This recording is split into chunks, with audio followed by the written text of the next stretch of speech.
Welcome. SLST 2 এর নিয়োগ প্রক্রিয়া থমকে থাকার পর কিছুটা আবার গতি পেয়েছে আমরা জানি। নবম দশমের ভেরিফিকেশন যেমন শুরু হয়েছে, ইন্টারভিউ কিন্তু শুরু হতে যাচ্ছে। এই ইন্টারভিউ এবং ডেমনস্ট্রেশন এই বিষয়ে বহু প্রশ্ন তো আছেই। সাইকোলজিক্যাল বেস কিছু প্রশ্ন যেমন ধরবে, বিশেষত যে প্রশ্নগুলো খুব প্রভাবিত করবে ইন্টারভিউকে, এই নতুন সরকার আসার পর শিক্ষাক্ষেত্রে যে সিদ্ধান্তগুলো নিয়েছে সেখান থেকে কিন্তু অল্টারনেটিভ কিছু প্রশ্ন থাকবে।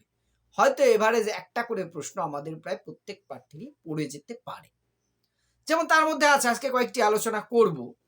যেমন শিক্ষকদের নির্দিষ্ট পোশাক বিধি, এইটা নিয়ে কিন্তু একটা আলোচনা বা চর্চা চলছে। আপনি এই নির্দিষ্ট পোশাক বিধি, ছাত্রদের যেমন ইউনিফর্ম আছে, শিক্ষকদের পোশাক বিধি, এটাকে আপনি শিক্ষক বা শিক্ষিকা হিসেবে কোন চোখে দেখছেন?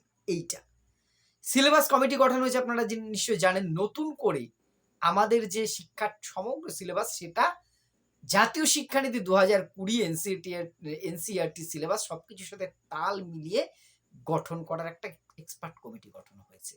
তাহলে এই যে সিলেবাস কমিটি গঠন হয়েছে, প্রচলিত সিলেবাসটার কি ত্রুটি আছে বলে আপনি মনে করেন?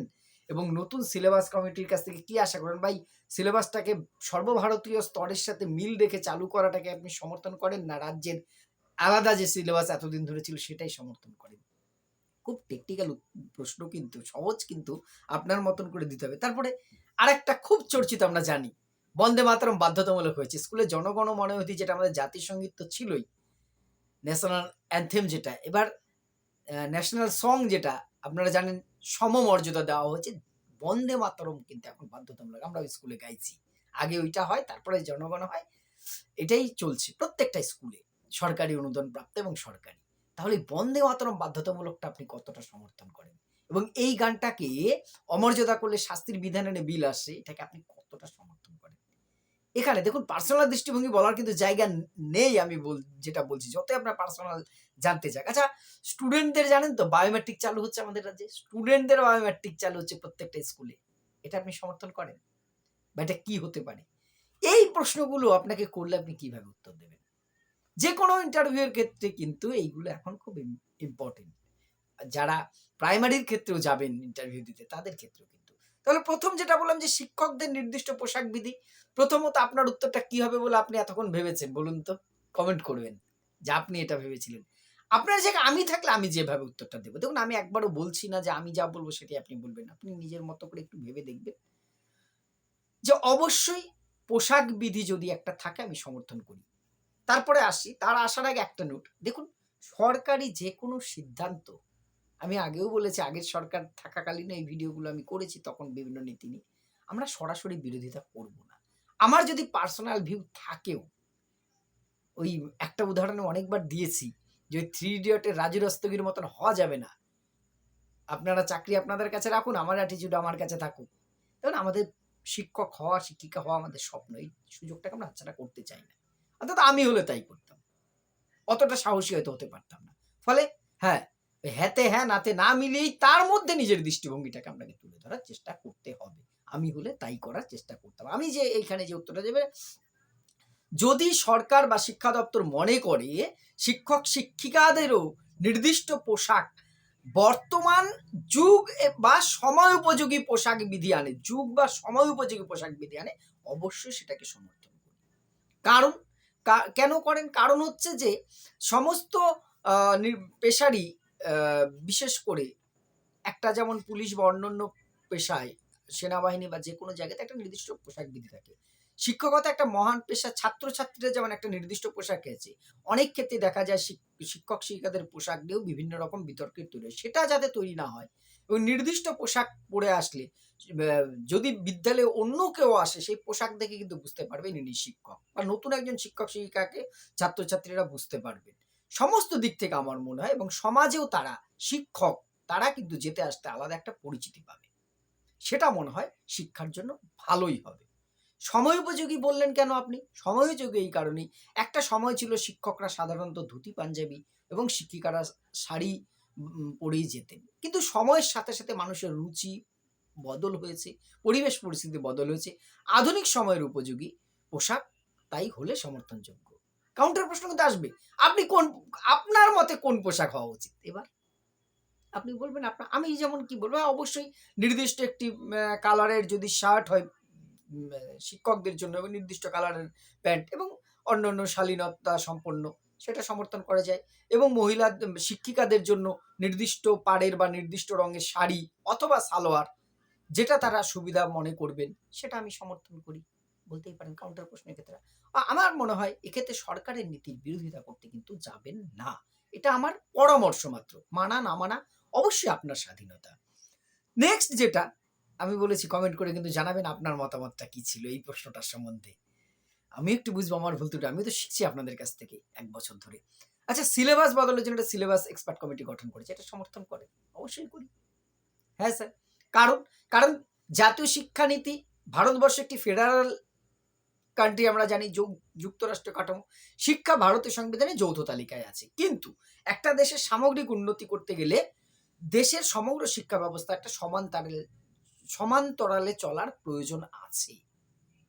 এতদিন যেটা হয়েছে, কেন্দ্র এবং রাজ্যের মধ্যে বিভিন্ন ক্ষেত্রে বিরোধিতার কারণে আমরা কিন্তু মূল স্রোতের থেকে পিছিয়ে পড়েছি অনেক ক্ষেত্রে। আমাদের ছাত্ররা পিছিয়ে পড়েছে সর্বভারতীয় ক্ষেত্রে। তাই সর্বভারতীয় স্তরের সাথে মিল রেখে যদি আমাদের সিলেবাসটা হয়, সেক্ষেত্রে আমাদের ছাত্রছাত্রীরা মাধ্যমিক, উচ্চ মাধ্যমিক উত্তীর্ণ হওয়ার পর যখন সর্বভারতীয় বিভিন্ন পরীক্ষায় যাবে বা ভবিষ্যতে সর্বভারতীয় কোনো পরীক্ষায় বসবে, তাতে তাদের অনেক বেশি কার্যকরী হবে।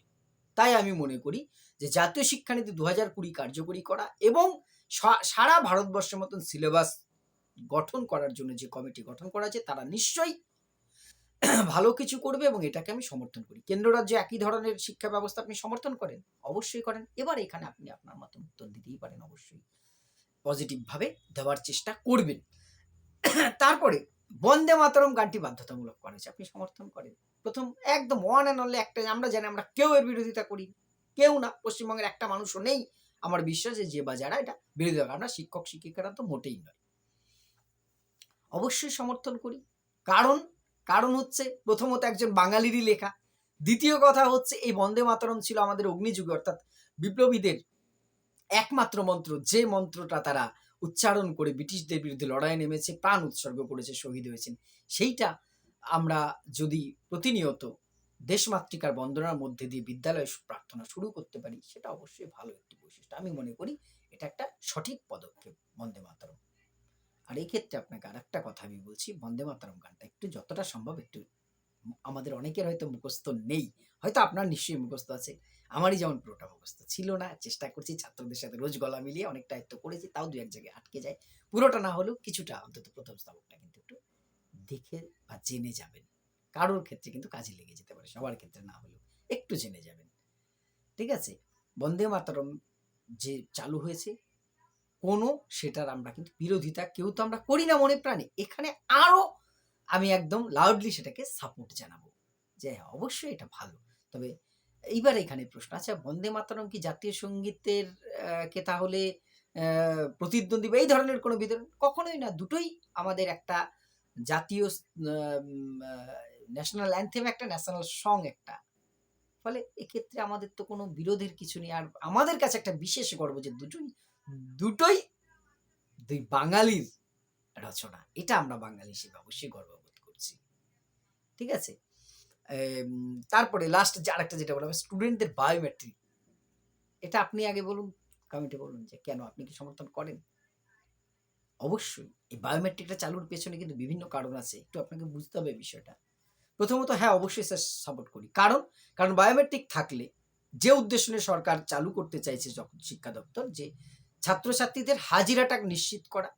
সেখানে কোনো রকম যাতে জল মেশানো না যায়, জল মেশানোর বিষয়টা পরে ক্লিয়ার করছি। আপনি উত্তরে এইভাবে বলবেন না, আমি আপনাদের বোঝার জন্য বলছি বিষয়টা। কারণ হচ্ছে প্রথমত তাহলে ছেলেমেয়েদের উপস্থিতি বাড়বে, যে না নির্দিষ্ট হাজিরা না হলে আমি পরীক্ষায় বসতে পারবো না। বায়োমেট্রিক থাকলে কি হবে, অ্যাটেন্ডেন্সটা সরাসরি শিক্ষা দপ্তরে প্রতিদিন জমা হবে। আর মিড ডে মিলের ক্ষেত্রে বিভিন্ন সময় বিভিন্ন জায়গায় দুর্ভাগ্যজনক হলেও কিছু অভিযোগ বিগত দিনে উঠেছে। এখানটায় খুব সচেতনভাবে একটু বিগত কথাটা অ্যাড করার চেষ্টা করবেন। বিগত দিনে দুর্ভাগ্যজনক হলেও অভিযোগ উঠেছে এবার যদি বায়োমেট্রিক হাজিরা হয়, অ্যাটেন্ডেন্স হয়, তাহলে কোন বিদ্যালয়ে কোন শ্রেণী বা সমগ্র কত ছাত্রছাত্রী উপস্থিত হয়েছেন সেটা কিন্তু স্বচ্ছভাবে নথিভুক্ত হবে। কোনো রকম কারচুপি করার জায়গা থাকবে না। অর্থাৎ মিড ডে মিল নিয়ে, ছাত্রদের উপস্থিতি নিয়ে, স্কলারশিপ পাওয়ার ক্ষেত্রে, পরীক্ষায় বসার ক্ষেত্রে, স্কলারশিপ এখানটাও বিভিন্ন স্কলারশিপের ক্ষেত্রেও কিছু জায়গায় আছে উপস্থিতি যারা একেবারেই স্কুলে আসে না, শুধুমাত্র স্কলারশিপের টাকা পাইয়ে দেওয়ার জন্য তাদের নাম নথিভুক্ত হয়েছে। এটা কিন্তু বা ফ্যাক্ট।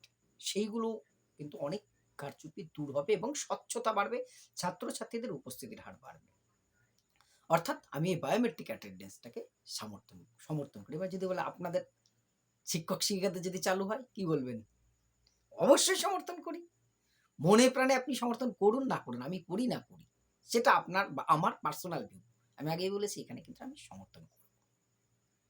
আমি আমার দৃষ্টিভঙ্গি থেকে বললাম।